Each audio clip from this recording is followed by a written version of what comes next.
section, in Roman numeral 3, we're talking about real God and real human beings. So we're discussing the point that Jesus, to mainline Protestant denominations and to Roman Catholic and to other Catholic denominations, we understand Jesus to be all human and all deity, right? So 100% God and 100% human. So this is, and we would say, okay, in the church, we get that. I mean, it's been 2,000 years. We've been talking about this for a long time now. But in its initial stages, they weren't. And there's a reason why it's stressed is because there were people who had issues with this. And strangely enough, they did not have the issue with the deity part. They had the issue with the human part. Hence our, the creeds. Yeah.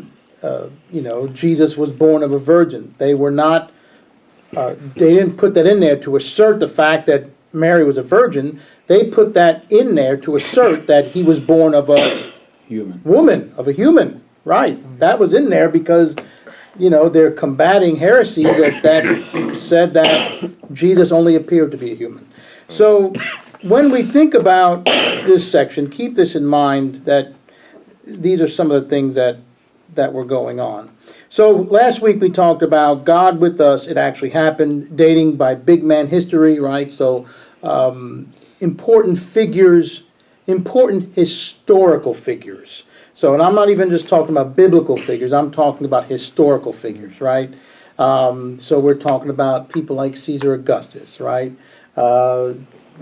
Tiberius Caesar. We're talking about names that appear within secular histories, right? And remember, not everyone is historically important, right? Peter Peasant, who had a turnip farm, is not historically important.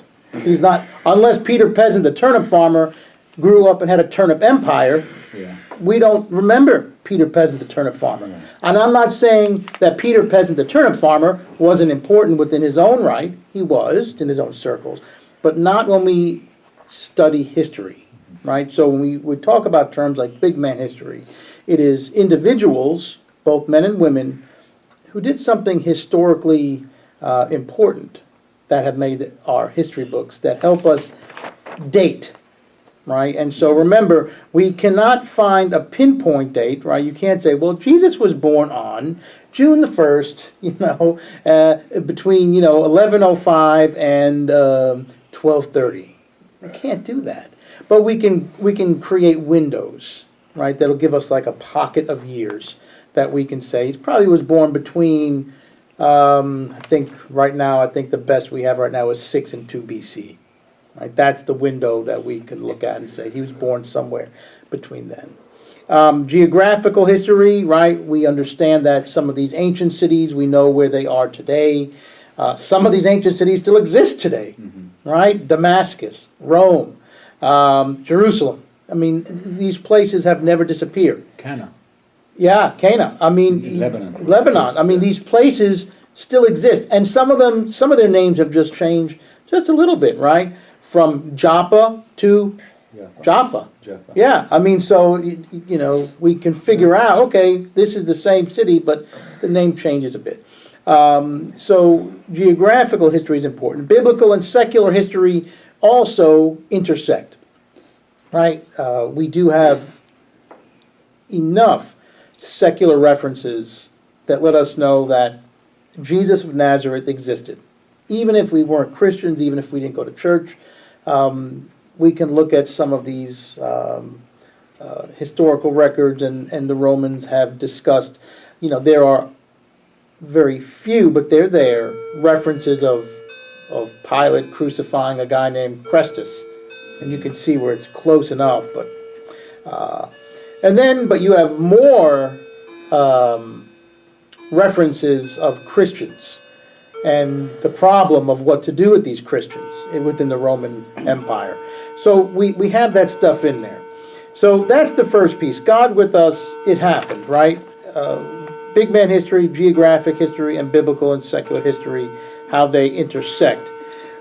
So B, we cannot verify it, right? So there were no news crews right? I have down here, no MSNBC here. We didn't have like the news. It's not like, Jesus is preparing to do the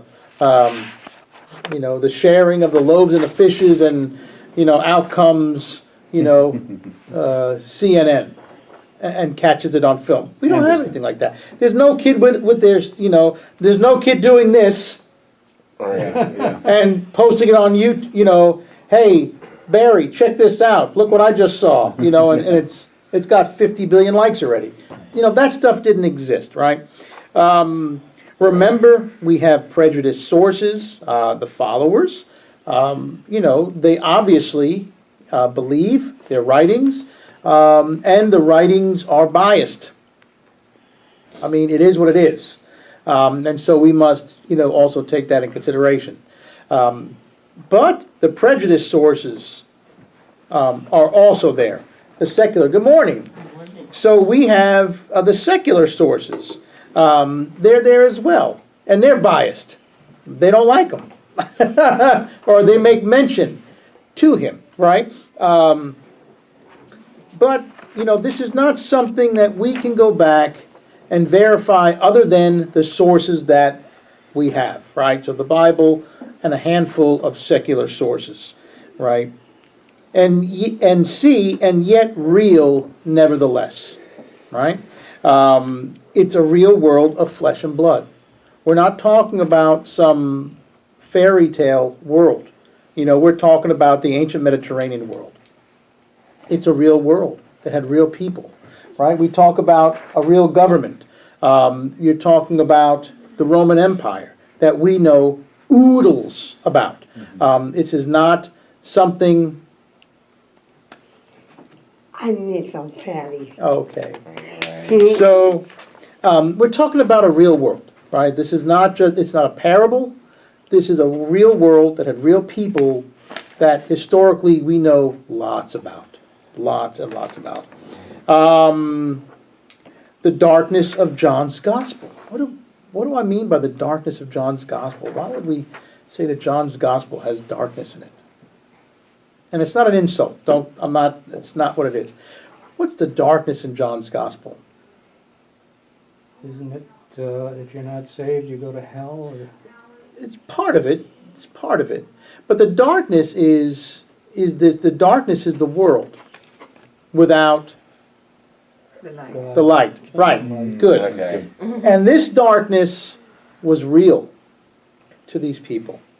It's so real that John chooses to have Mary Magdalene go to the tomb in the dark, when the other synoptic gospels have the women going to the tomb and what's already happened.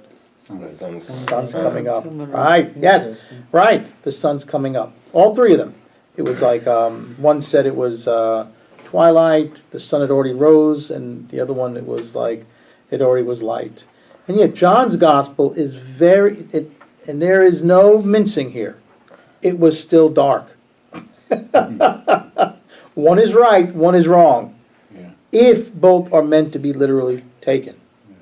John is not, right? Metaphorically, Mary goes to the tomb, and what is going on in her world? Sadness. Sadness. Her world is still in darkness because her friend, her rabbi, her teacher, in her understanding, is still what? Dead. Is still dead. Yes, very good.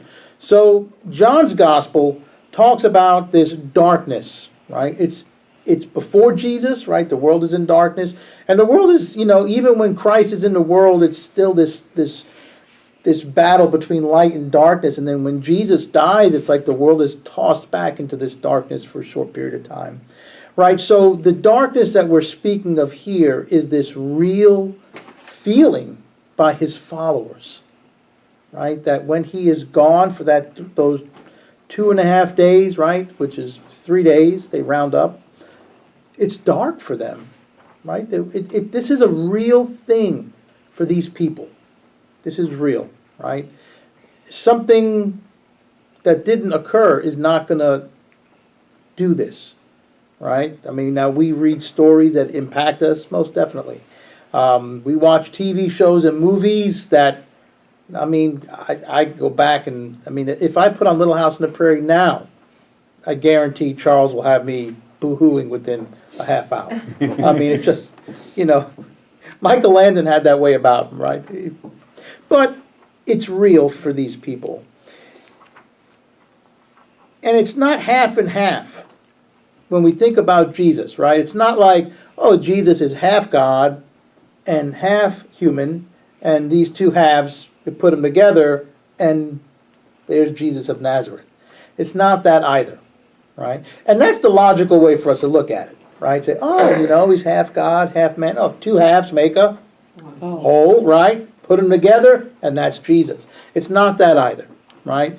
Because we honestly believe he's all human, right? So humans, we have, an array of emotions, right?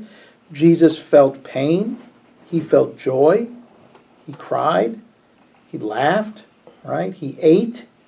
He felt the warmth of friendship and love. And he also felt abandonment. He felt what it meant to be where people turn their backs on him. And that's painful. That's painful for humans to be alone, to have everyone turn their backs on you. That's a The horrible. ultimate abandonment on the cross. Yeah. So he felt all that. He even felt, think about the scene in the garden where he's like, this is not my idea. I get it. This is your will, But if there's a plan B, yes, somewhere out there, but not mine, your will. So Jesus even has that moment of, hey, no one in their right mind would want to say, let's get crucified today. This is not a pleasant way to go. Even if you were in that mindset, this is not something you probably would choose on your own. And so think about the emotions, right? And then, he did things that we all did. He ate, he drank, he walked, he felt pain, like physical pain, not just emotional pain. So he feels these things that we all feel, right? He is all human, and yet he is all deity. He's able to do things that we cannot. Even though Jesus says, hey, you can do these things too. He's able to do things, with a handful of fish and some bread, some barley loaves, he fed thousands upon thousands of people. He walked on water, and it wasn't the winter. He didn't walk on ice. He walked on water. Because I could semi-walk on ice. Not pretty, but I could get from one side to the other.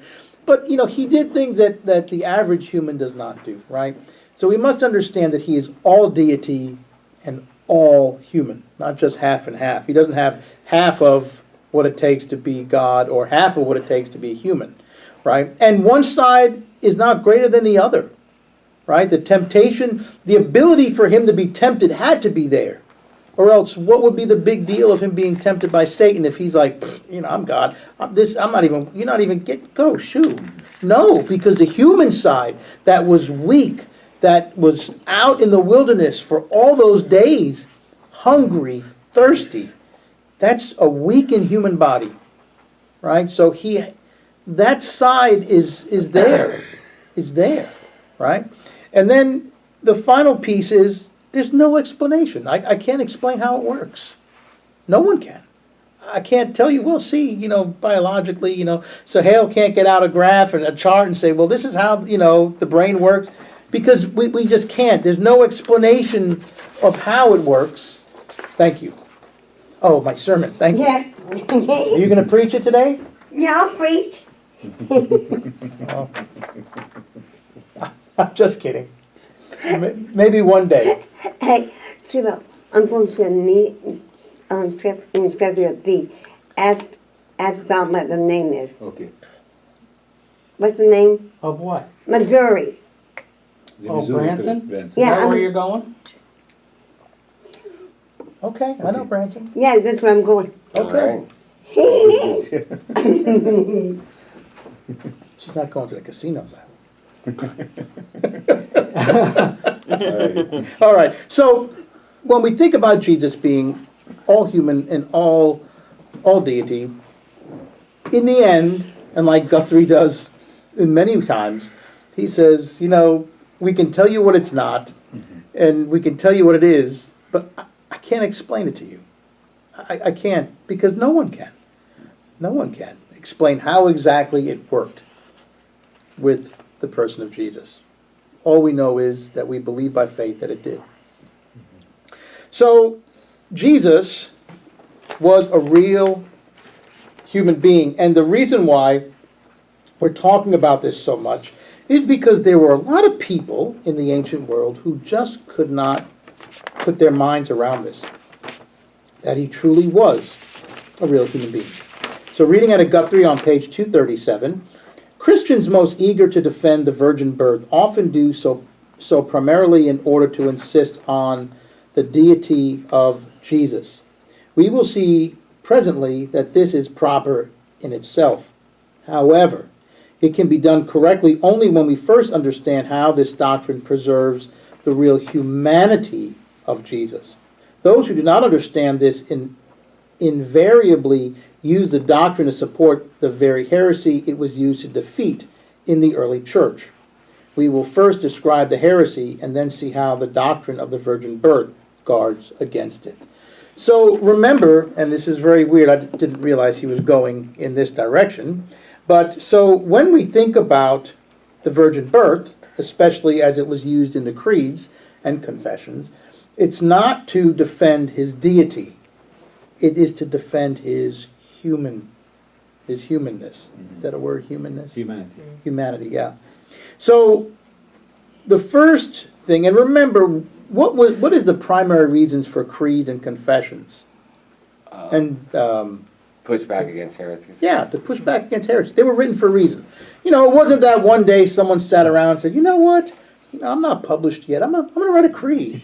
And, people will love this creed. They'll talk about it for centuries, right? I'm not published yet. Yeah. Let me get this to Random House tomorrow. It didn't work that way, right? They wrote creeds and confessions and doctrines because there's something going on that needs to be pushed back, right? There's a heresy that's entering the church. And that's what happens in a lot of times. It's not like there's this heresy that's out there in left field and, oh, look at those heretics. They're nice. Let's write a creed just to, throw something at them. No, they would write these things because these heresies would start creeping into the church, and they would push them back because they felt that it threatened their orthodox understanding of Christianity, of what it meant to be a follower of Christ. So the first is Docetism. And Docetism, what is their main thing next to Docetism? To seem. To seem. So what do you think the Docetists believed? That Jesus only appeared to be human. Yeah. And It was an illusion. It was an illusion, yeah. Other groups, very similar, the Christianized Gnostics, same thing. Jesus assumed to have human form, right? It was somehow it was an illusion, because the body is evil, right? They were Platonists, right? So they followed Plato's teachings. Body's evil, the soul or the spirit is good, and it's entrapped in this evil body, like a prison almost. And so when we die, the soul is set free, right? And so with the Docetists, Jesus seemed to be a human, disguised as a man. And so the Apostles' Creed, to be born of the Virgin Mary, it is to emphasize the fact that he was born of a woman, human, yeah.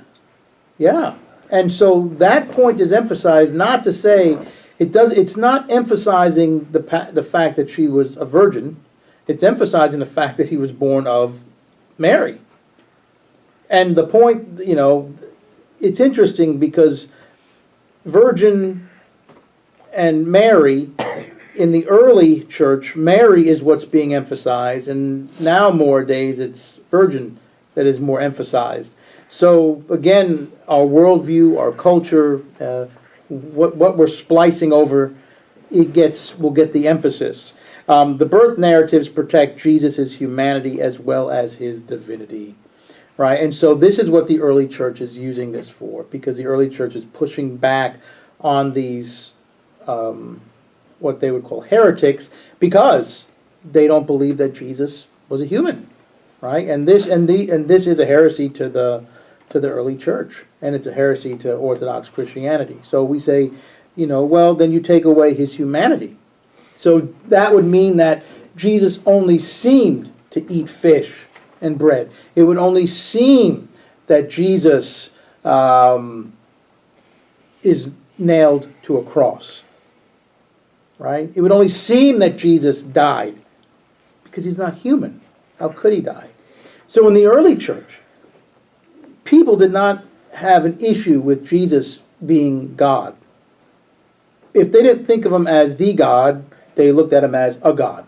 They didn't have an issue with that. Their main issue was, how could he be human? Sure, he could be God or of God, but he can't be human. That's just silly.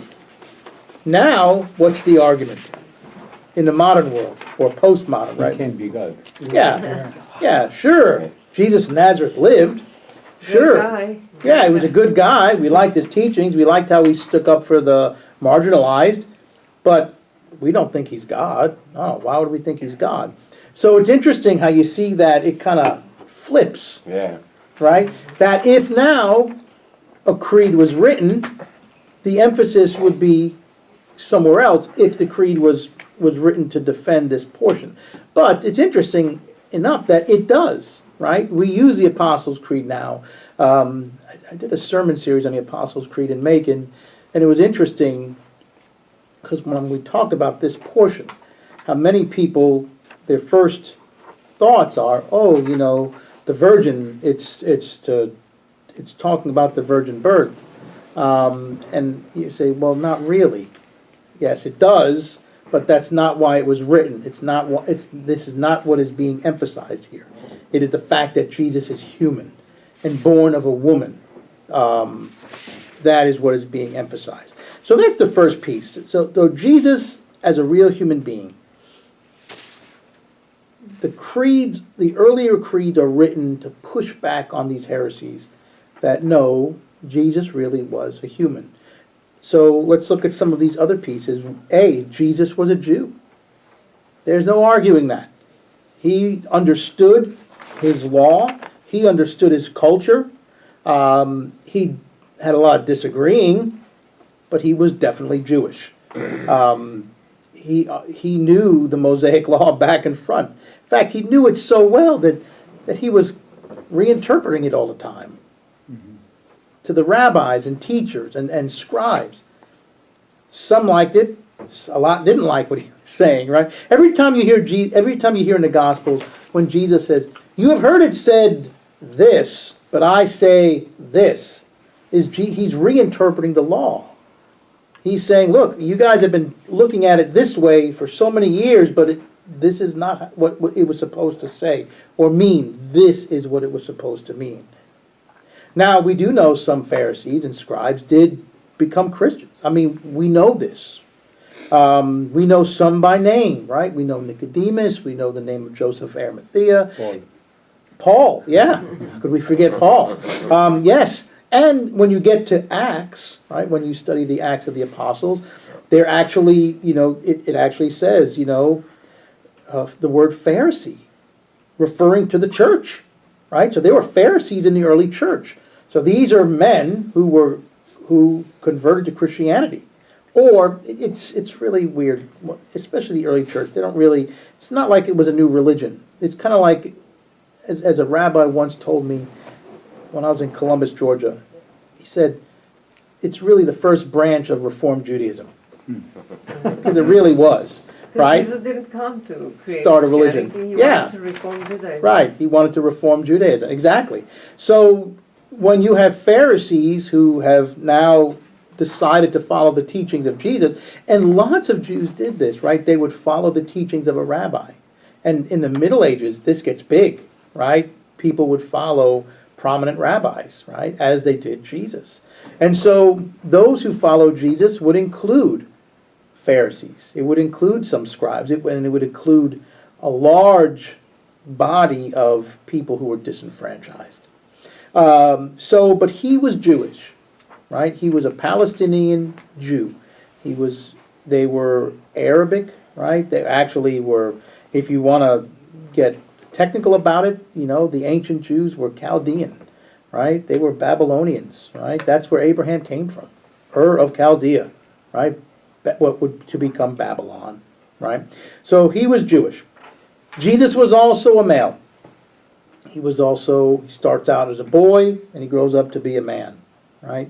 So I can only imagine the pressures he got from Mary to get married, start a family. And we laugh about this, but that's common, right? So, he probably grew up, expected to be like the other little boys.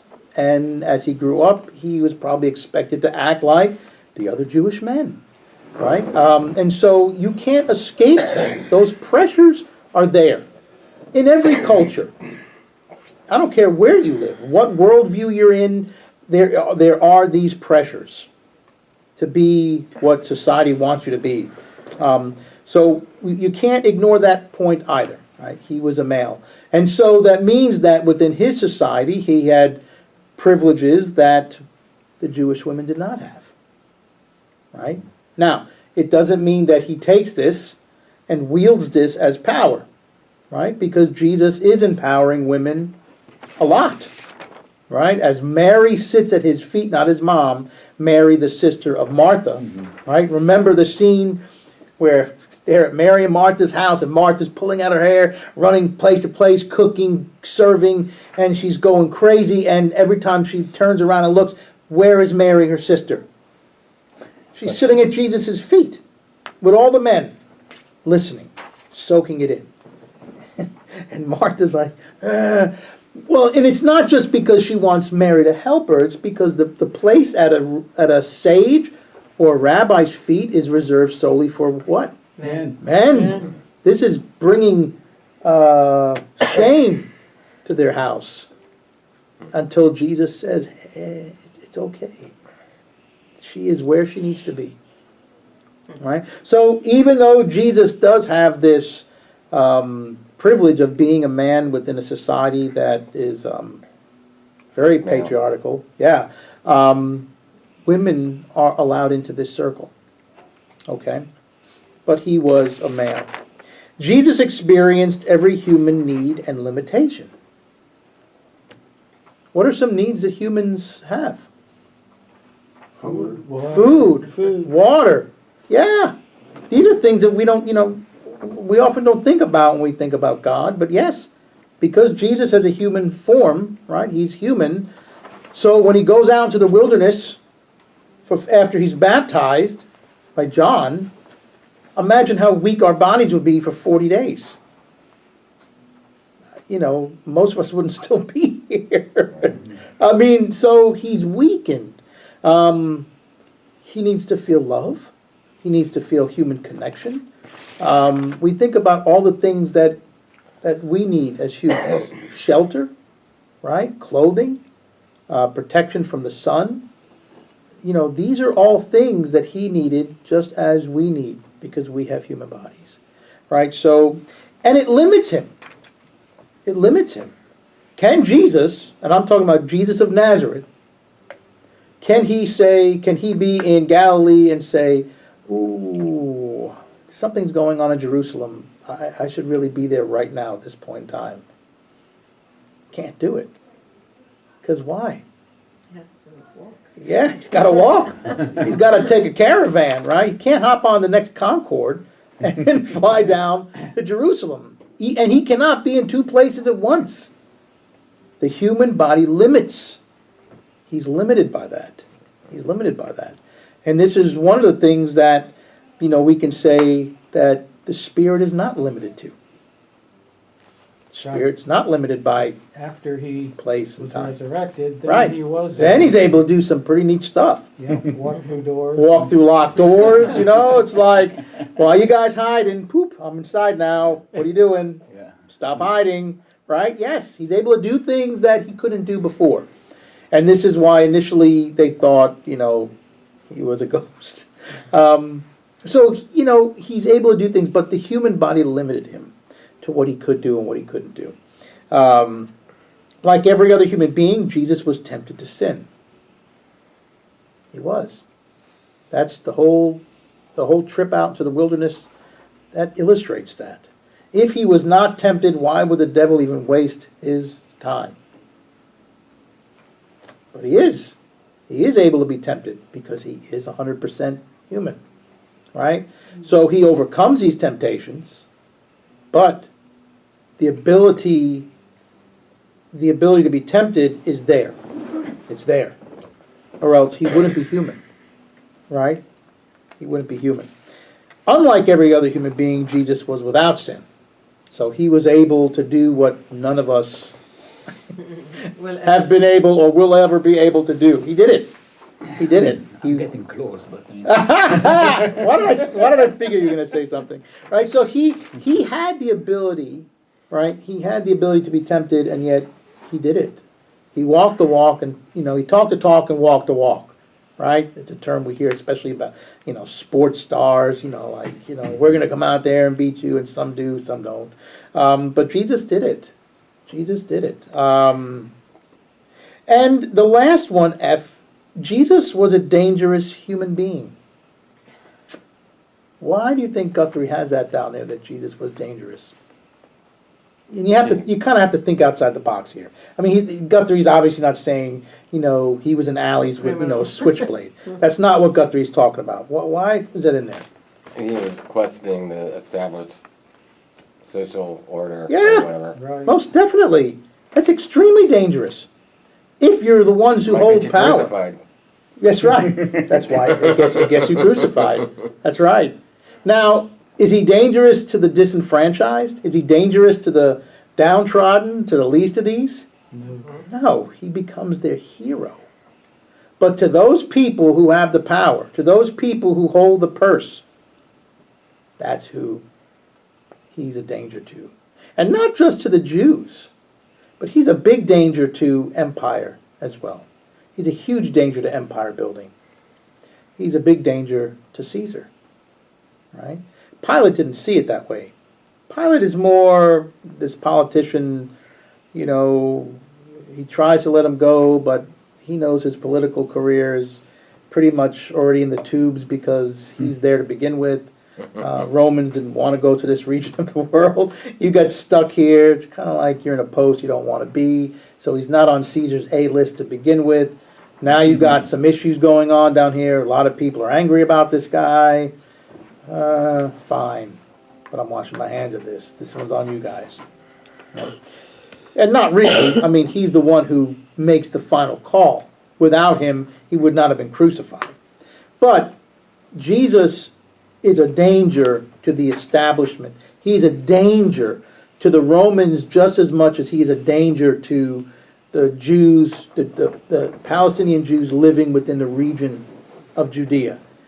And it's those in power. He is a threat to the powers and principalities of his day.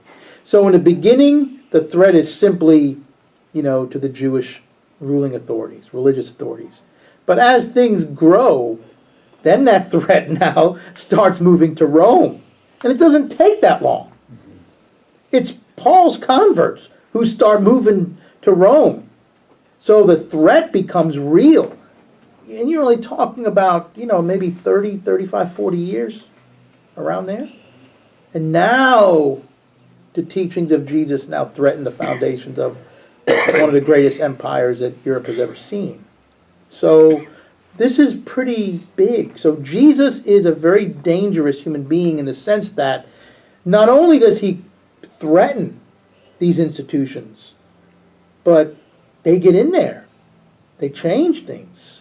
Things happen from his followers. So much that around 300 and to late 300s, what happens to the Roman religious system? It's toppled. And now it starts as it's no longer illegal. It's no longer religio illicita. Now it becomes the official religion of the Roman state. Remember, you're only talking about one emperor ago, from Constantine to Diocletian, who is actively hunting Christians. Now it's the official religion of the Roman state. The official religion. That means what happens to all the old boys and girls? Gone. Gone. You're talking about hundreds of years of worshiping Ceres and Mars and Venus and Neptune, and all of these gods are now.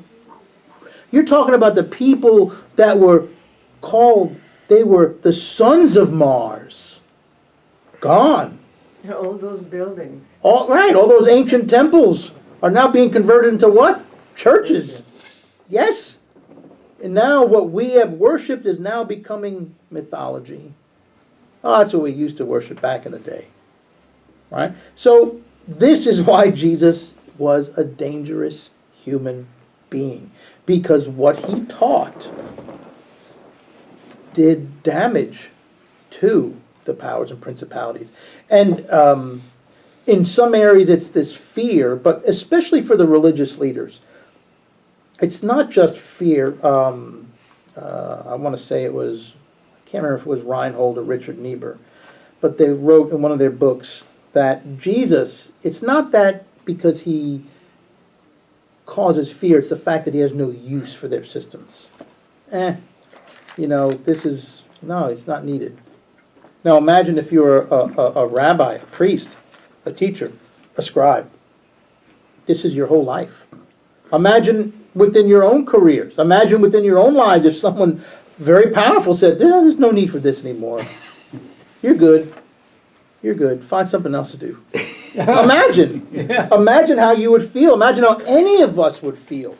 Right? And this is, okay, maybe we need to get rid of this guy to save our faith, to save who we are, to save our culture, our history, our everything. All right? And so this is one of the reasons that they decide it's time to get rid of him. And that we have that in the Bible. That there's in John, when they meet together to discuss what to do with him. And that Nicodemus is in that meeting. What has this guy done? I kind of like him. But they don't know Nicodemus visits him. So that's why he's allowed in this meeting, right? Yeah. They kind of stack the deck, and Nicodemus is part of this deck.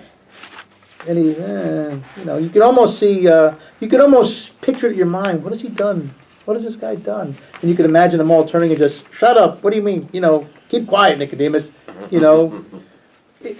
Because what has he done? It's words, teachings, right? He doesn't lift a finger against another man, but it's his words that start this revolution, and he is a revolutionary. He is the picture of what a revolutionary looks like. But it's by his words, it's by his teachings that he plans to change the world, and the Spirit, right? All right. So next week we'll continue with with 5.